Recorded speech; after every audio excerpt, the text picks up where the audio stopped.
starting over. Yeah? Because I said so. Not so much. Hi, I'm Christopher Corey Smith, and you are watching Verite voiceover. Wait, how's my hair? Brilliant. Is it? I worked on 2 shows back in the early 80s. One was called Robotech and one was called Captain Harlock. And I think I was 3rd guy from the left who screams when he blows up. Yeah! They would come and wake us up because we would be asleep on chairs, on sofas, and stairwells, on the floor, up against the wall, wherever we could get slightly comfortable. And they'd come and they go, come on, time to be thug number 3 who screams when he blows up. The director asked me, how are your superheroes? And I said, well, I just played Superman, so my superheroes are pretty good. So he invited me into audition. Walked in, he goes, pick 3. So I thought, I'll pick Superman, of course. I'll pick Batman, and I'll pick the Riddler. So I read Batman, and that was good. And then he goes, how's your Joker? And the answer is always yes, or great. It's like, it's great. He goes, okay, here, take it outside, practice. So I went out and I tried to recall as much of the Joker as I could. Mark Hamill's performance, Cesar Romero's performance in the old 1960s show. And I went in and I was able to nail the laugh.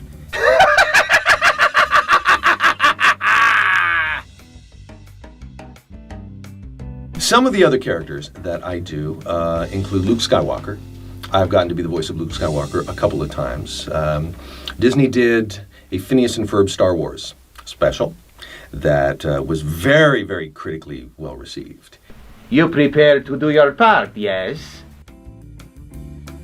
I coach a lot of people and I meet a lot of people, and they say, you know, people tell me I have a great voice and I should do voiceover, as if that's all that it takes.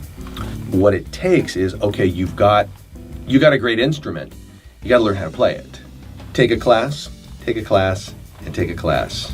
I'm Christopher Corey Smith. Thanks for watching. And I just wanted to say, make sure you subscribe to the Verite Voiceover YouTube channel. And hold on, smile. Taking your picture, so now I know who you are. I was a hardcore comic reader and cartoon watcher. Made up a huge part of my growing up. I was a big fan of Fantastic Four and the X-Men and the Avengers. So this current spate of superhero movies, my inner child is in heaven. When I was about 6, I used to love watching the old anime reruns of like Speed Racer and Astro Boy, but primarily my favorite was Kimba the White Lion.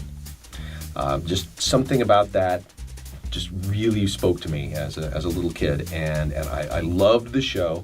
I wanted to be Kimba the White Lion. I didn't just want to be his voice. I wanted to die and come back as Kimba the White Lion. Kimba. I had no idea how animation worked when I was 6, though obviously I had a full working knowledge of reincarnation. Villains are the heroes of their own story. No villain goes in and goes, you know what, I'm a bad guy. It's not like Richard III, where they say, oh, if I can't be a hero, then I will, wear a hump and be a bad guy. No. Villains think they're doing the right thing. They're the smartest guy in the room. They have the best ideas. They have the best intentions. It's just if I weren't surrounded by idiots. Oh, come on! Heroes are the same without necessarily feeling like they're surrounded by idiots. To play Superman, it was the strangest experience. I had a lot of fun. But now I go back and I listen to those clips and I go, wait, Superman, that's not the way Superman sounds. I feel like I was doing a fan dub of Superman. But no, in this case, Superman sounds like me. My powers may not be at full force, but as you can see, I have friends. One of my jumping off points is like bad impressions of celebrities. Another show that I did called Pom Pom and Friends. There were 7 sheep brothers. And I remember sitting in my den at home going, who am I going to make these sound like? So one of my sheep sounded like Dick Cheney. Oh, great. Again, doesn't sound exactly like Dick Cheney. Sounds more like kind of Jon Stewart's impression of Dick Cheney. There's an actor out there named Eddie Deason who sounds sort of like this. So this was one of my characters as well. You can come back another day. There may be wind tomorrow. That voice has served me well in the past. Slay some for me, eh?